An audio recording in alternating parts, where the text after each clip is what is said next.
Hello दोस्तों, कैसे हैं आप सब लोग। उम्मीद करता हूं काफ़ी अच्छे होंगे। तो दोस्तों आज आईपीओ या एफपीओ मार्केट में दो चीज़ें एक साथ होने वाली है। पहला JNK इंडिया लिमिटेड का जो आईपीओ है, उस आईपीओ में अप्लाई करने के लिए आखिरी दिन है। तो क्या इस आईपीओ में अप्लाई करना चाहिए, नहीं करना चाहिए, तो वो सारी चीज़ें हम क्लियर करेंगे। इसके पॉजिटिव्स नेगेटिव सारी चीज़ें देखेंगे, पर डिसीजन आपको खुद को बनाना है। फिर वोडाफोन आइडिया का जो एफपीओ है उसकी लिस्टिंग है, तो लिस्टिंग डे पर हमारी स्ट्रेटजी क्या होनी चाहिए वो भी हम जानेंगे। हालांकि जब मैं वीडियो ये लाइव कर चुका हूँ तब वोडाफोन आइडिया का जो एफपीओ है उसकी लिस्टिंग हो चुकी होगी, बट थोड़ा बहुत हम व्यू जान लेंगे क्योंकि मैं इस पर ऑलरेडी काफ़ी वीडियोस बना चुका हूँ। तो वीडियो शुरू करने से पहले दोस्तों टेलीग्राम, इंस्टाग्राम और फ्री में डीमेट अकाउंट सबकी लिंक डिस्क्रिप्शन के अंदर मिल जाएगी। सबसे पहले JNK इंडिया लिमिटेड का जो आईपीओ है उस आईपीओ में अप्लाई करने के लिए आखिरी दिन है, तो इसके पॉजिटिव्स नेगेटिव्स दोनों ही जान लेते हैं। सिंपल चीज़ें रहेगी, ज़्यादा मैं घुमा फिरा के बात नहीं करूँगा। तो पॉजिटिव्स के अंदर अगर बात करें तो ये हीटिंग इक्विपमेंट्स बनाती है, बड़ी जो रिफाइनरीज होती है, फैक्ट्री है या फर्टिलाइजर्स कंपनी के लिए, जो भी ऑयल एंड गैस कंपनीज है वो उसकी ज़्यादातर कस्टमर से 92% रेवेन्यू वहीं से जनरेट होता है। ठीक है, तो उनके लिए हीटिंग इक्विपमेंट्स बनाती है। उसके अंदर इसका 27% मार्केट शेयर है इंडिया के अंदर, मतलब लीडिंग कंपनी है, टॉप कंपनीज में इसका नंबर आता है। ये अच्छी बात है, ये इसके लिए एक पॉजिटिव है। फिर इसके अलावा 850 करोड़ रुपए की ऑर्डर बुक है इसके हाथ में, बहुत अच्छी बात है। और ये ऐसा बिजनेस है इसके अंदर ज़्यादा कंपटीशन नहीं है, क्योंकि हर कोई इस बिजनेस के अंदर घुस नहीं सकता, काफ़ी कॉम्प्लेक्सिटी है। और बड़े बड़े हीटिंग इक्विपमेंट्स बनाती है, तो हर कोई क्या है कि ये चीज़ें बना नहीं सकता। तो ये भी अच्छी बात है कि ज़्यादा कंपटीशन नहीं है। कस्टमर बेस इसका बढ़िया है, बड़ी बड़ी रिफाइनरीज जो है इसकी कस्टमर्स हैं। फाइनेंशियली स्ट्रांग है, फंडामेंटली स्ट्रांग है, ROE ROC वगैरह भी बढ़िया है। और एक और नया बिजनेस रीन्यूएबल एनर्जी, उसके अंदर भी आगे बढ़ना चाहती है, पर अभी तक रीन्यूएबल एनर्जीज के अंदर भी मुझे लगता है थोड़ा बहुत ग्रोथ करना अभी इसको बाकी है। अब ये आगे बढ़ेगा नहीं बढ़ेगा उसके बारे में अभी ज़्यादा नहीं पता, बट अभी जो ये काम करती है हीटिंग इक्विपमेंट्स का, उसके अंदर इसकी अच्छी पकड़ है, तो ये अच्छी बात है। तो ये इसके कुछ पॉजिटिव्स हो गए। नेगेटिव्स में क्या है, मुझे इसके वैल्यूएशंस इतनी ज़्यादा सस्ती नहीं लगी। हालांकि पीयर कंपिटिटर्स हैं जो थर्मैक्स है, भेल है, उनसे तो सस्ती वैल्यूएशन, मतलब सस्ते पी पर आ रहा है, प्राइस टू अर्निंग्स रेशियो थोड़ा कम है। बट वो अगर कंपनीज देखें, भेल है या थर्मैक्स है, इससे काफ़ी ज़्यादा बड़ी कंपनीज है रेवेन्यू जनरेट करने के मामले में। और इसकी बात करें तो ये काफ़ी छोटा रेवेन्यू मतलब ये जनरेट कर रही है, उनके कंपैरिजन बहुत छोटी कंपनी है। तो मुझे लगता है वैल्यूएशंस थोड़ी और सस्ती कर सकते थे तो और ज़्यादा बढ़िया रहता। हाँ, हालांकि ज़्यादा महंगी भी नहीं है पर ये ज़्यादा सस्ती भी नहीं है, तो ये वैल्यूएशंस मुझे थोड़ी सी दिक्कत नज़र आई, तो ये नेगेटिव है। तो ओवरऑल अगर देखिए बिजनेस को देखते हुए लॉन्ग टर्म के लिए ठीक लग रहा है। बाकी मैं ये नहीं कह रहा हूँ कि आप अप्लाई कीजिए या नहीं कीजिए, ठीक है। फिर लिस्टिंग गेंस के हिसाब से देखिए तो अभी GMP 5 से 6% के आसपास चल रही है, ज़्यादा GMP नहीं है, तो थोड़ा सा रिस्क है। दूसरा, इसकी एंकर लिस्ट अच्छी आई है, नॉट बैड एंकर लिस्ट कह सकते हैं। 6.5 से 7 रेटिंग आप इसकी एंकर लिस्ट को दे सकते हैं। एंकर लिस्ट में बढ़िया बढ़िया नाम शामिल है, तो खराब एंकर लिस्ट नहीं है। हो सकता है इसकी बदौलत भी थोड़ा बहुत हमें लिस्टिंग गेंस देखने को मिल जाए। बाकी ऐसा जरूरी नहीं है कि फिक्स कि हमें लिस्टिंग गेंस मिले। बाकी अभी थोड़ा रिस्क नज़र आ रहा है क्योंकि GMP कम है। ओवरऑल जो डिमांड है वो ठीक ठाक या कम नज़र आ रही है ग्रे मार्केट के अंदर। और सब्सक्रिप्शन देखिए तो 2 दिन के अंदर 1.05 गुना सब्सक्राइब हुआ है, 478 करोड़ रुपए लगे हैं।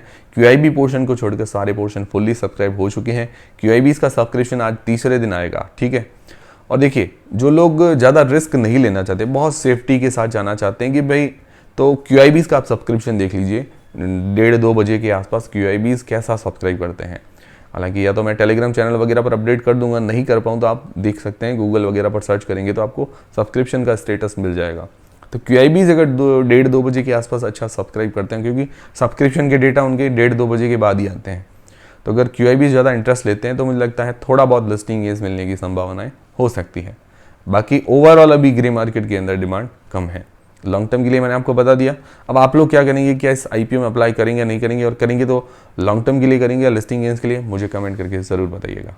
फिर दोस्तों वोडाफोन आइडिया का जो FPO है उसकी आज लिस्टिंग है, तो लिस्टिंग डे पर हमारी स्ट्रैटेजी क्या होनी चाहिए। तो देखिए लॉन्ग टर्म के लिए तो मैं पहले ही अपनी स्ट्रैटेजी बता चुका हूँ। ये कंपनी में खास दम नज़र नहीं आ रहा है क्योंकि बहुत वीक कंपनी नज़र आ रही है, फाइनेंशियली बहुत वीक है, डेट इसके ऊपर बहुत ज़्यादा है, बहुत हाई डेट कंपनी है, 2 लाख करोड़ रुपए से ऊपर का डेट है। और उसके अलावा इसके साथ में कंपटीशन कितना ज़्यादा है। जियो एयरटेल काफ़ी इस्टेब्लिश कंपनी है, वो 5G के अंदर ऑलरेडी आ चुकी है, उनकी अदर सर्विसेज भी काफ़ी अच्छी है। अब मैंने आपको बताया जियो सिनेमा वगैरह है या जियो म्यूज़िक है, उसके अलावा भी अदर काफ़ी सर्विसेज देता है, उसके प्लान्स वगैरह थोड़े सस्ते हैं। एयरटेल के पास भी काफ़ी अच्छे और प्लान्स हैं, उसके अलावा और भी काफ़ी ज़्यादा सर्विसेज देता है। तो दोनों के पास एक अच्छा बिजनेस है। वोडाफोन थोड़ा इनसे मतलब कहा जाए तो थोड़ा सा कमज़ोर पड़ रहा है, और वोडाफोन का मार्केट शेयर भी लगातार डाउन हो रहा है। और वोडाफोन अब 5G के अंदर अपग्रेड करेगा, तो जियो एयरटेल पहले से ही अपग्रेड कर चुके हैं। अब देखिए वो कितना आगे चल रहे हैं, तो अभी पीछे चल रहा है। अब देखिए बिजनेस वाइज ओवरऑल जो रिजल्ट है वो फाइनेंशियल्स के अंदर नज़र आ रहा है, डेट इसके ऊपर ज़्यादा है, लगातार लॉस जनरेट कर रही है, तो ये तो सारी चीज़ें दिख रही है, ठीक है ना। तो लॉन्ग टर्म के लिए तो काफ़ी ज़्यादा रिस्क नज़र आ रहा है। और अभी ये FPO से तो 18,000 करोड़ रुपए जुटाएगी। 18,000 करोड़ से क्या होगा, ये तो जल्दी ही खत्म हो जाएंगे, क्योंकि इसके ऊपर उधारी देखो 2 लाख करोड़ रुपए की है। और FY23 के अंदर जो इसने लॉस किया था करीबन 29-30 हज़ार करोड़ रुपए का, तब उससे तो कम ये FPO से पैसे जुटा रही है, तब ये पैसे तो ख़त्म होने में कितने दिन लगेंगे।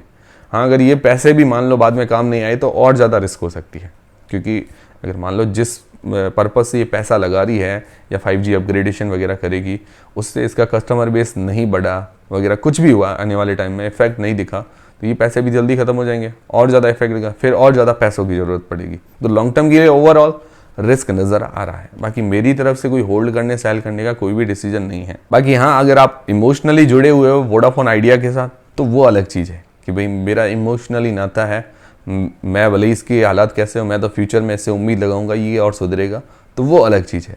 बाकी अभी की कंडीशन रिस्की है। फिर दोस्तों शॉर्ट टर्म के लिए देखो लिस्टिंग गेंस मिल जाए तो मेरे हिसाब से बढ़िया है, क्योंकि जिन लोगों ने रिस्क लिया है तो उनको लिस्टिंग गेंस मिलना चाहिए, और उम्मीद है कि लिस्टिंग गेंस मिल जाएगा।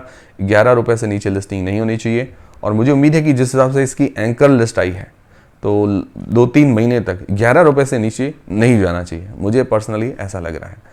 बाकी फिर चला जाता है तो वो अलग चीज़ है। ट्रेडिंग के लिए मैं कुछ नहीं कह सकता, लॉन्ग टर्म के लिए तो मैंने आपको बता दिया कि ये कंडीशंस हैं, उस बेसिस पर आप डिसीजन बना सकते। ट्रेडिंग में कुछ भी हो सकता है, लिस्टिंग वाले दिन 15 रुपये भी लिस्ट हो सकता है, ये सारी चीज़ें ट्रेडिंग वाली का हम फिक्स नहीं कह सकते, ये सारे ऑपरेटर के गेम होते हैं।